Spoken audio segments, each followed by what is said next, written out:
Olá, pessoal! Como é bom estar com você. Hoje estamos aqui para um bate-papo muito especial.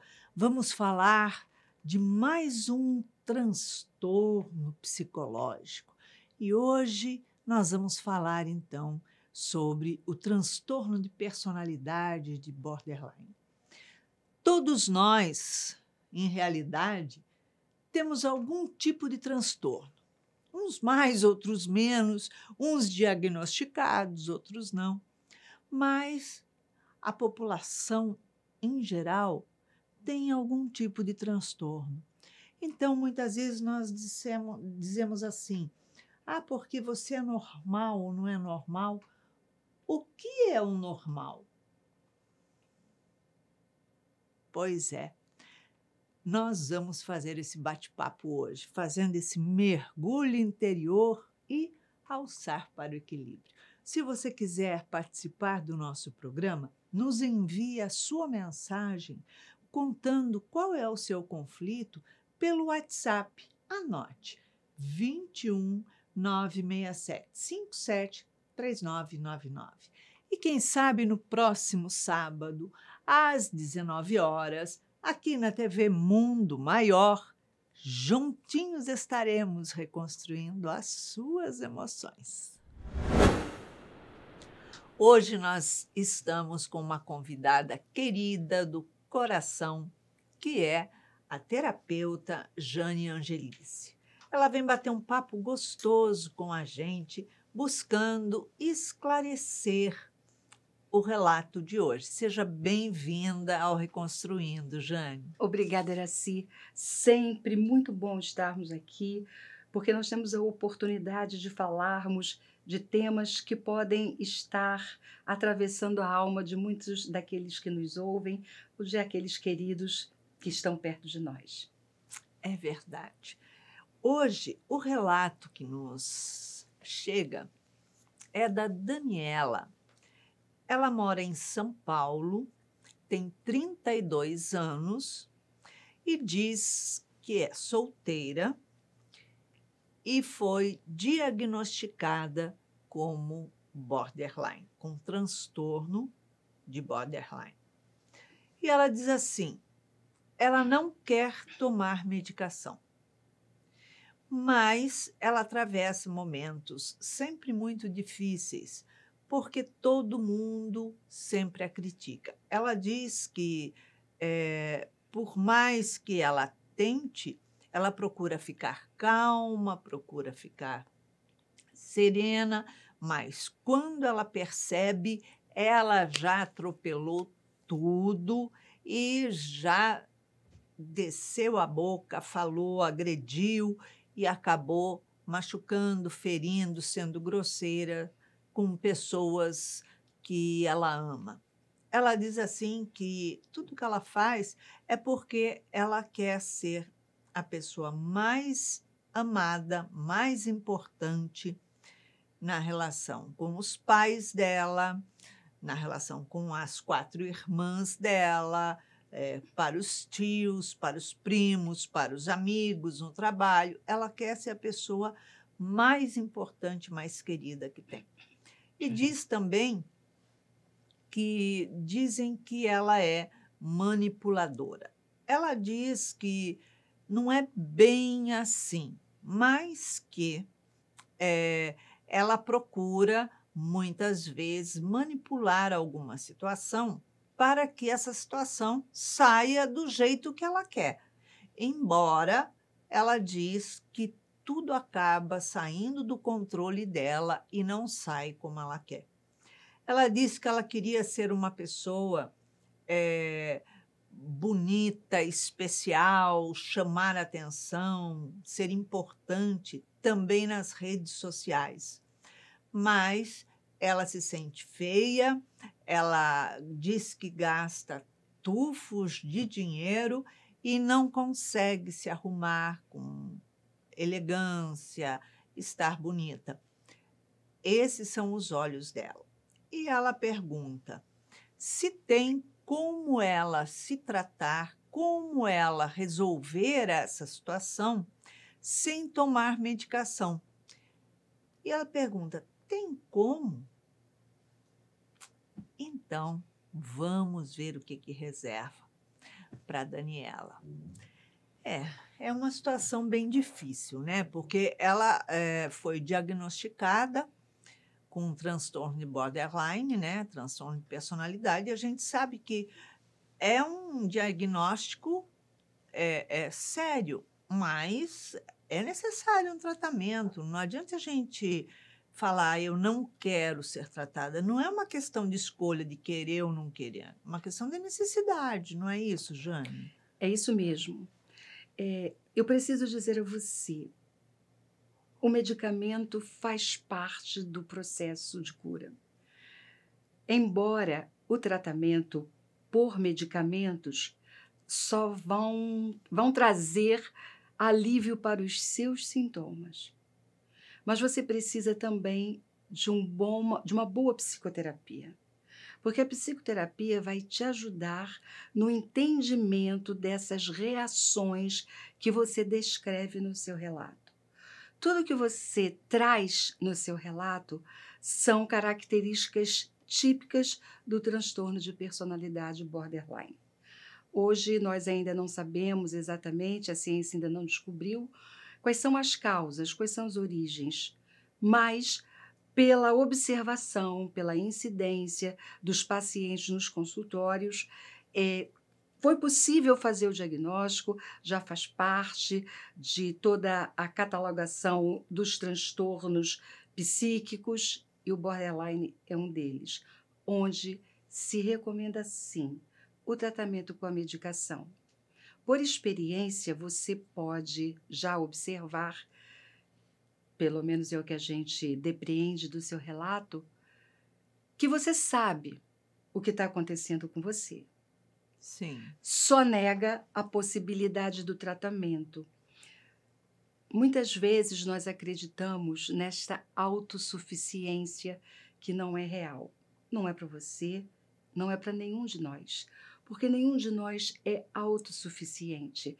E o primeiro passo para a cura é procurar caminhos para este tratamento. É necessário um apoio, é necessário a gente se conscientizar, né, de que as dificuldades vêm, elas acontecem, o medo de perder as pessoas que ama, de se afastarem, mas, por um outro lado, também se ela não tratar isso, ela mesmo produz o afastamento dessas pessoas na vida dela. É verdade. Nós entendemos que as doenças psiquiátricas, os transtornos psiquiátricos, ainda são passíveis de muitos preconceitos, não é, Iraci? Sim. Mas o pior preconceito é aquele que a gente nutre em relação a nós mesmos. Uhum. Muitas vezes, nós preocupados com essa autoimagem, você fala das redes sociais, não é? O que são as redes sociais, se não uma construção de uma imagem que muitas vezes é fictícia, Que acho não que é real, 90% não é verdadeira. não é? É construída, é exatamente isso, né? É uma imagem construída para aquele que está vendo acreditar numa coisa que não é real. A gente não pode dizer que é mentirosa, porque não é exatamente essa palavra, mas ela é fictícia, ela não é real. Então todo mundo quer isso, e todo mundo hoje, nesse mundo que nós estamos vivendo, está preocupado com a imagem. Nós queremos as melhores roupas, os melhores calçados, aquilo que dita moda, o melhor smartphone, o mais moderno. Nós queremos ser, muitas vezes, o centro das atenções. Isso é uma coisa que todo mundo quer. Mas nós também podemos observar quando começa a sair do que é considerado normal. Com E certeza. você, no seu relato, está dando provas de que você já sabe.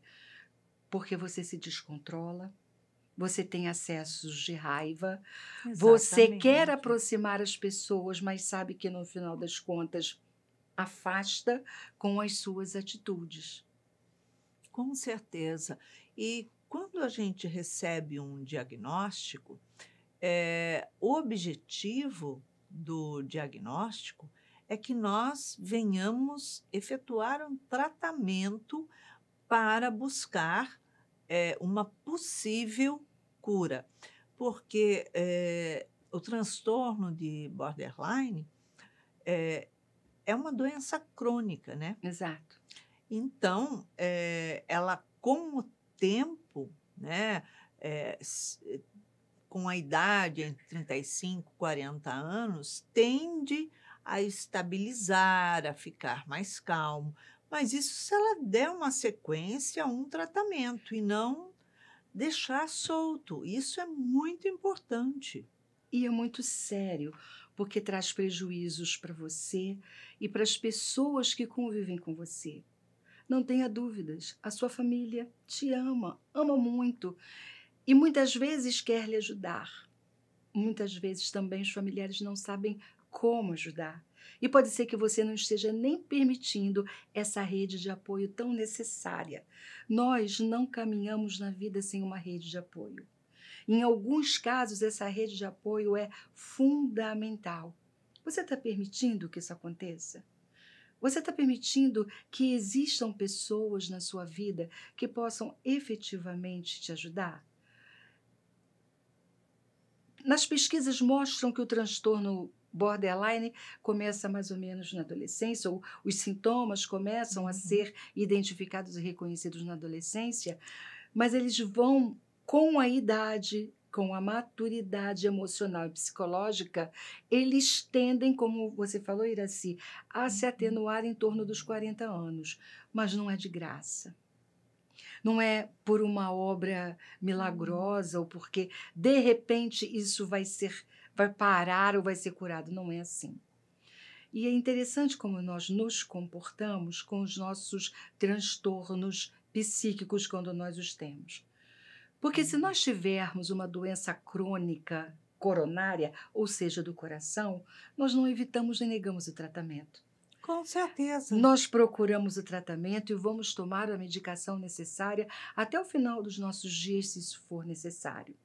Se nós tivermos uma doença crônica renal que maltrata muito, que tem um tratamento que maltrata muito, mas que ameaça diretamente a vida, assim como a coronária, nós também vamos procurar o tratamento e muito dificilmente iremos negá-lo.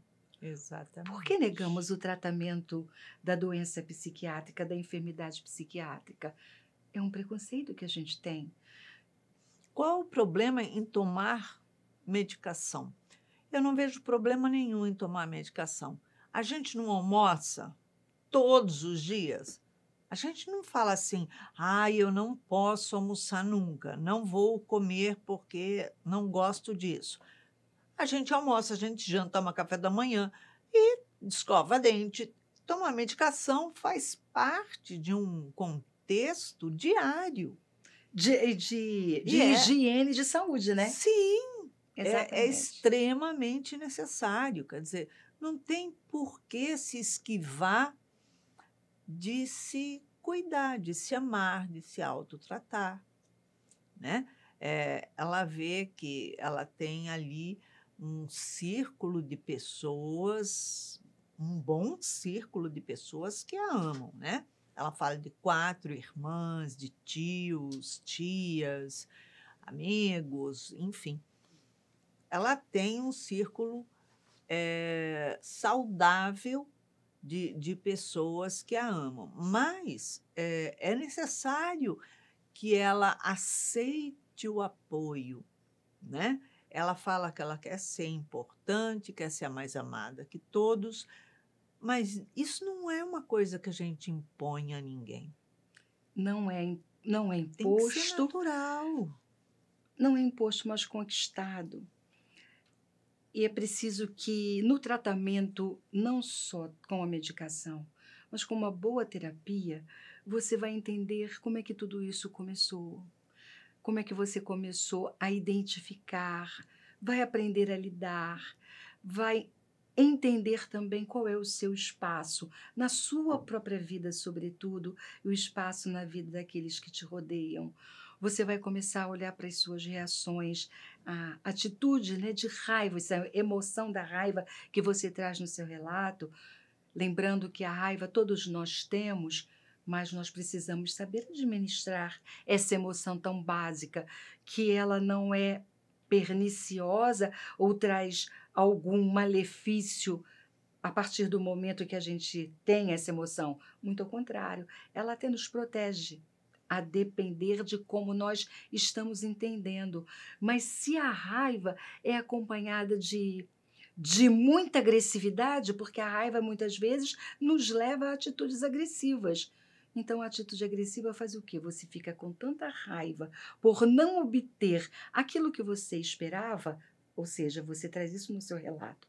Quando as coisas não saem exatamente da forma como você pensou, como você planejou, como você gostaria, brota em você uma raiva incontrolável, você se torna agressiva e leva essa reação para todos aqueles que convivem com você.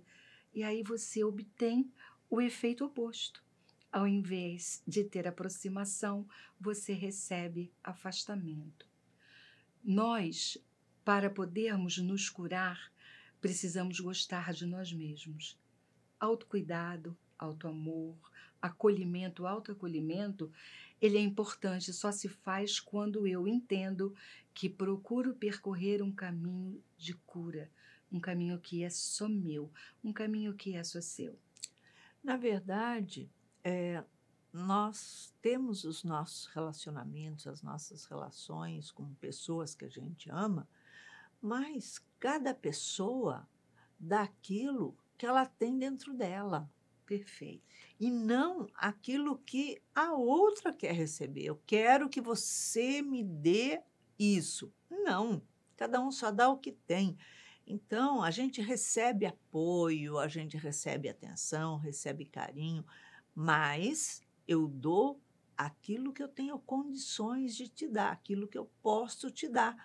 Não é do jeito que você quer. Quando eu vou ajudar uma pessoa, eu ajudo de acordo com as minhas possibilidades, conforme eu posso. Eu não vou ajudar você exatamente como você precisa, porque nem sempre é daquele jeito que eu posso. Então, a gente tem que ter esse olhar para com o outro. Geralmente, as pessoas que têm transtorno de borderline, elas são muito inteligentes e costumam fazer as coisas muito bem feitas, caprichadas. Quando uma pessoa que trabalha no meio artístico, né, Uhum. tem transtorno, essa pessoa ela incorpora em verdade o tal personagem. Ela não está ali representando o Verdade. personagem, ela está vivenciando um personagem. E isso transmite muito mais emoção, muito mais beleza do que uma pessoa que não tem. É diferente, né? É bem diferente. E você estava falando da inteligência, é verdade. São pessoas tão inteligentes que elas, de alguma forma, conseguem manipular as situações e Uhum. as pessoas para alcançarem os seus objetivos. É claro que nem sempre elas conseguem, porque não só você é inteligente, existem pessoas inteligentes no seu entorno também. Com certeza. Mas manipular é uma forma de mentir, Uhum. é uma forma de enganar, Usar o outro, usar o a outro. boa vontade, enfim, a manipulação é querer dominar a vontade e É os trazer gostos mesmo as coisas para o seu jeito, para a sua isso. forma de ver, para a sua forma de sentir. Uma coisa importante também nessa história do diagnóstico do transtorno psíquico, que pode acontecer muitas vezes, e eu não sei se acontece com você. Alguns pacientes que têm o diagnóstico de algum tipo de transtorno, eles se identificam com aquele rótulo não, mas com aquele diagnóstico e justificam as suas ações todo o tempo em função do diagnóstico. Ah, Sim. eu faço isso, não, porque eu sou border. É uma desculpa, como se tudo É, que eu faço que não esteja de acordo com o correto ou com o normal, enfim, tudo aquilo que eu faço é justificável isso. pela minha doença, ou seja, eu tenho Pelo um dia atenuante que isso me deixa, acima de qualquer coisa do bem e do mal, Mas e momento isso é chega que ruim. isso não é suficiente, porque as pessoas, por mais que elas nos amem, chega um momento em que elas dizem: olha só, não dá mais. Você não quer se curar, você não quer se tratar e continua reagindo do jeito que reage. As pessoas também mostram para você de alguma maneira que existe outro caminho. Então, não justifique, não se identifique.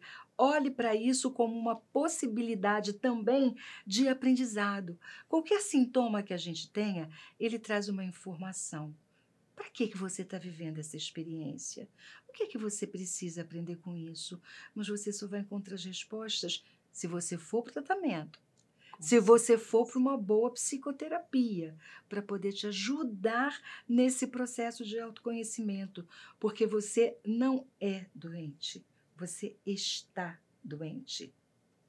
E tudo pode ser transformado pelas nossas próprias atitudes, pelas nossas próprias ações. Acreditar que você pode ficar boa desse transtorno sem uma medicação ou sem um tratamento ou sem o suporte terapêutico, é querer enganar a si mesma. Talvez tenha chegado o momento de você refletir de uma outra maneira, de ampliar a consciência sobre a situação, mudando esse olhar. E nós estamos acreditando que é esse o momento, porque você escreveu para nós. Com certeza. Você olhou para o nosso programa e enxergou uma possibilidade de falar conosco, o que possivelmente você ainda não falou com ninguém. Porque num trecho do seu relato você diz: eu estou falando essas coisas horríveis de mim mesma. Uhum. A gente não fala coisas horríveis de nós mesmos para qualquer pessoa. O fato de você ter escrito esse relato, detalhando como está a sua vida hoje, descrevendo as atitudes que você mesmo hoje está mostrando que tem consciência que precisa transformar. Porque quando você olha para o que você faz, não são palavras nossas, são palavras suas. Você diz: eu estou falando coisas muito ruins de mim. Não fomos nós que dissemos isso, foi você. Ela está se referindo, de uma certa forma, às atitudes que ela toma, as escolhas que ela faz, o próprio comportamento dela, a seu posicionamento no relacionamento com as pessoas, a forma de agir.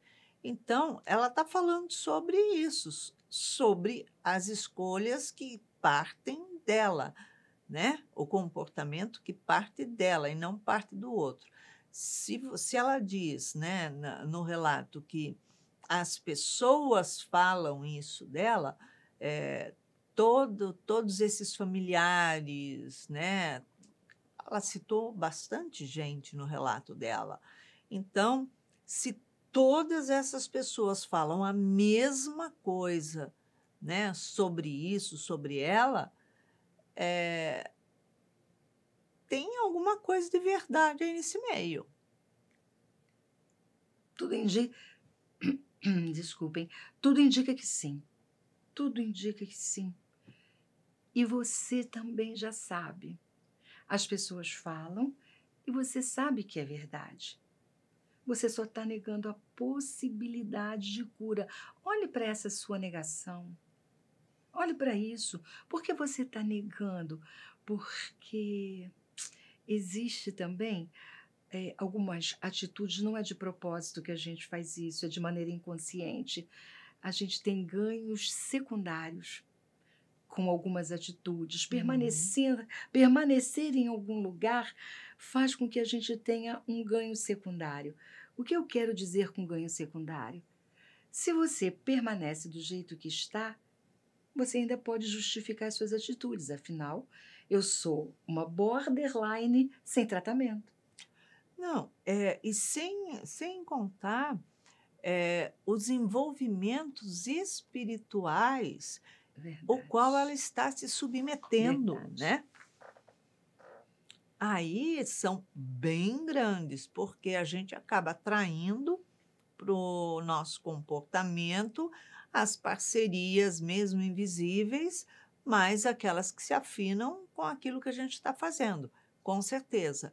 E numa situação dessa, quantos atrativos ela está movimentando ali, para que outros irmãos, né, no invisível, venham ali assediá-la, instigá-la, enfim, fortalecer o propósito dela de manipular, de controlar, de fazer. Então, ela não pode também colocar isso na conta de quem está no invisível, falar: "Ah, não, eu estou sendo obsediada, isso é culpa do meu obsessor Hum. e eu sou borderline".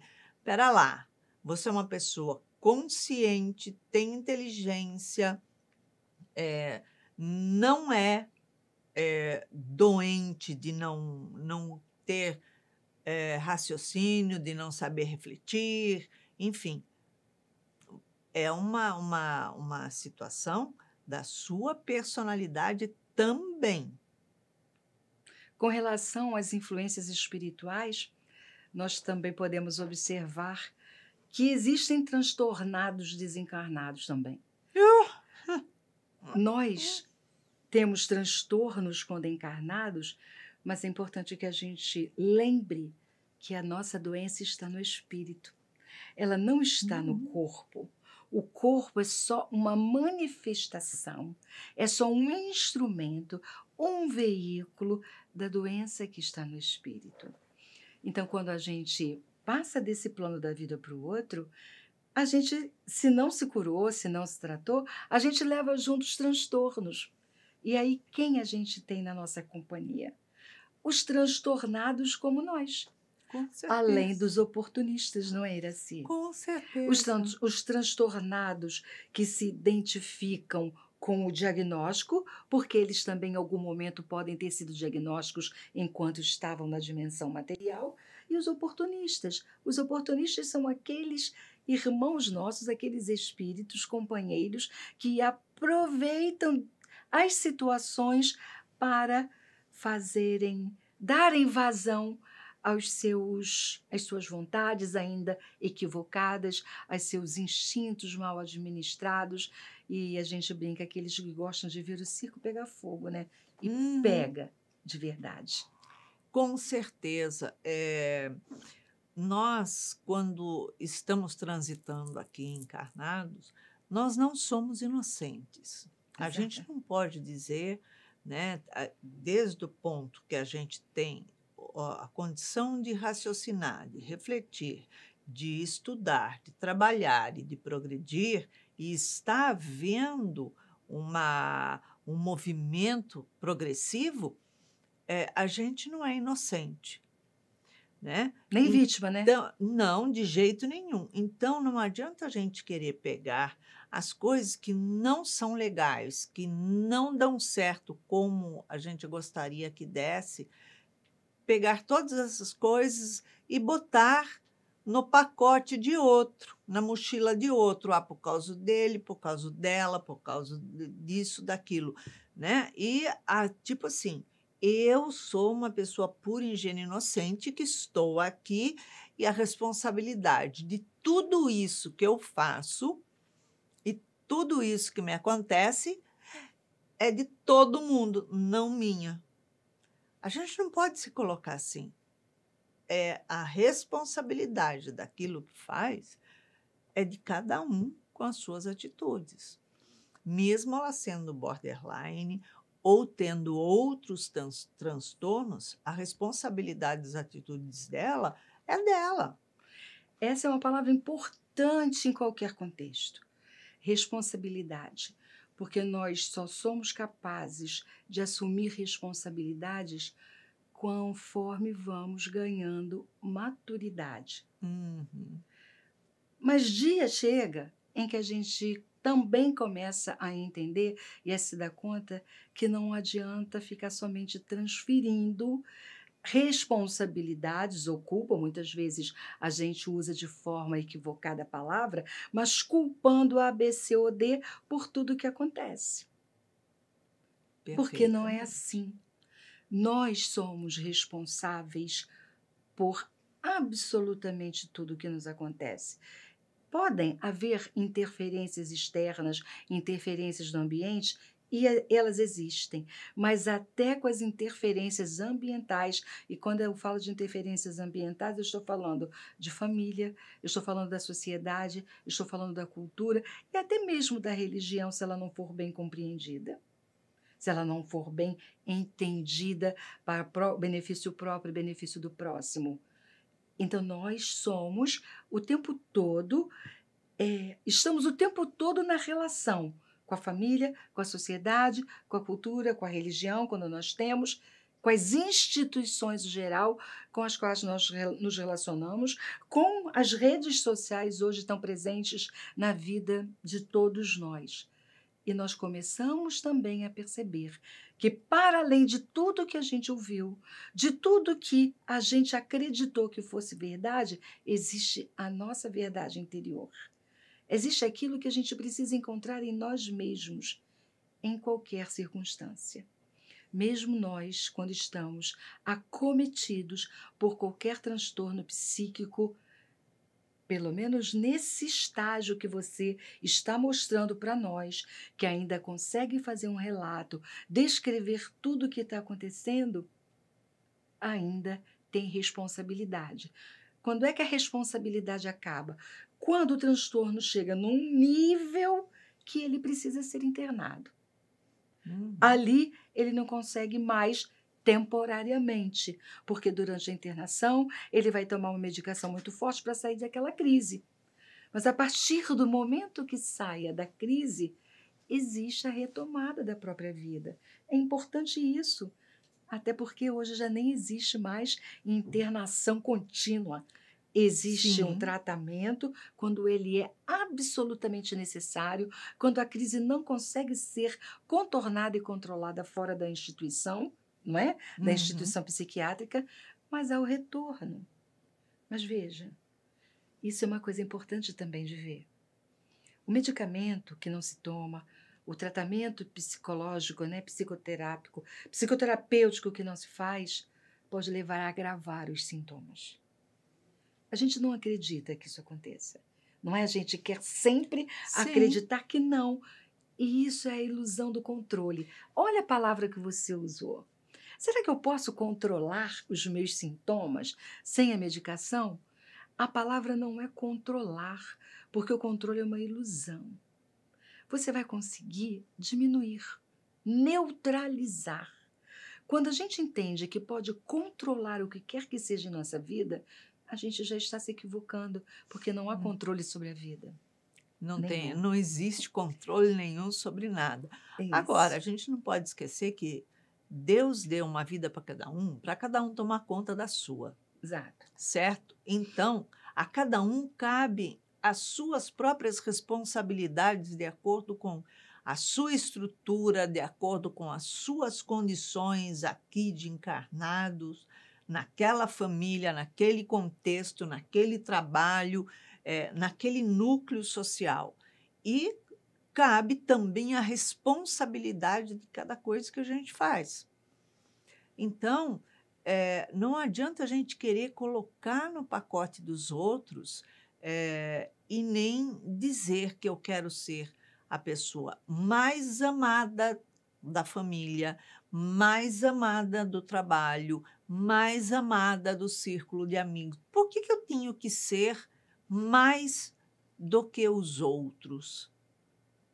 Eu tenho que ser melhor do que eu fui ontem. Eu tenho que ser melhor a cada dia do que eu já fui. Mas eu não tenho que ser melhor do que os outros, superior do que os outros, porque aí cabe um orgulho muito grande, né, de querer estar acima e é onde a gente coloca a empatia debaixo do tapete.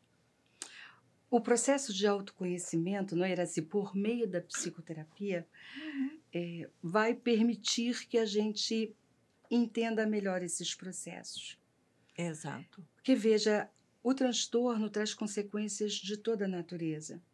Você fica infeliz o tempo inteiro, insatisfeito o tempo todo, traz muitas vezes consequências financeiras, porque na medida em que você relata que gasta tufos, né, usando a sua expressão, tufos de dinheiro para poder cada vez comprar mais roupa e essa insatisfação, você compra a roupa, coloca, não obtém aquela aceitação, aquele amor que você entende que precisa, essa insatisfação só aumenta e você vai comprando mais e vai colocando mais coisas nessa sua lista de necessidades, trazendo consequências de toda a natureza. Um bom processo de autoconhecimento vai te ajudar a olhar para isso tudo, a encontrar melhores formas de olhar para tudo que você está vivendo, de entender essa experiência, do que é o transtorno efetivamente, do que pode ser feito para atenuar os sintomas desse transtorno, para você poder se olhar para si mesma com mais carinho, com mais generosidade. Porque se você gostar de você, a sua necessidade de que o outro goste vai diminuir. É uma necessidade tão intensa de aprovação, de amor do outro, de aceitação do outro, muito provavelmente porque em algum momento você deixou de se aprovar, de se aceitar e de se amar também. Autoconhecer-se é permitir-se olhar para nós como nós somos, com os aspectos bons que todos nós temos, os aspectos de luz que todos nós temos e os aspectos sombrios que todos nós temos.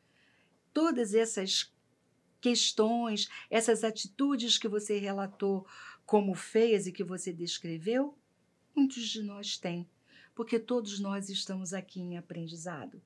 Só que muitos de nós também já conseguem olhar para poder transformar. Essa é a nossa busca na existência. E quantos de nós não estamos diagnosticados, É verdade? mas temos os inúmeros transtornos em patamares diferentes, somente isso. Mas temos, mas ainda assim, com diagnóstico, sem diagnóstico, nós somos responsáveis pelas nossas atitudes. Ponto. Eu não posso colocar a responsabilidade das minhas ações no pacote do outro, né? E quando a gente já tem a consciência de que tem algum problema, alguma deficiência, algum transtorno, seja qual for, nós temos obrigação para conosco mesmo de nos tratar e obrigação para aqueles que a gente ama de se tratar, porque se eu amo o outro, eu vou me tratar para não prejudicar o outro, para não criar conflito com o outro. Perfeito, Iracy. A maior responsabilidade que você pode ter hoje é procurar o caminho do tratamento. Com certeza. Não existe, acredite, querida amiga, maior responsabilidade para você nesse momento do que a de procurar o caminho do tratamento, que nós não percorremos sozinhos. Jane, em uma palavra, uma emoção para Daniela reconstruir na vida dela. Daniela, talvez a palavra seja, ou a emoção seja o orgulho. quando a gente baixa as nossas reservas, quando a gente se aceita como a gente é, com humildade, nós somos capazes de dizer: ok, daqui eu não passo, eu preciso de ajuda. E eu vou procurar essa ajuda, porque amanhã eu estarei melhor. Tem tanta gente que ama ela e que ela ama, ela que interaja com esse amor de forma a se cuidar, não é? Isso mesmo. Jane, obrigada pela sua presença, obrigada de estar aqui conosco novamente. Eu que agradeço. Sempre muito bom estarmos juntos.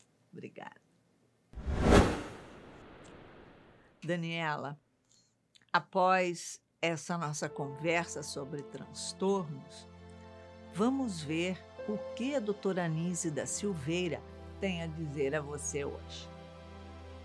Ela diz assim: decepcionado com a vida, mesmo sem saber o porquê, somente manifesta sentimentos ruins, firmando-se na incapacidade de exercer suas funções, alegando só cometer erros.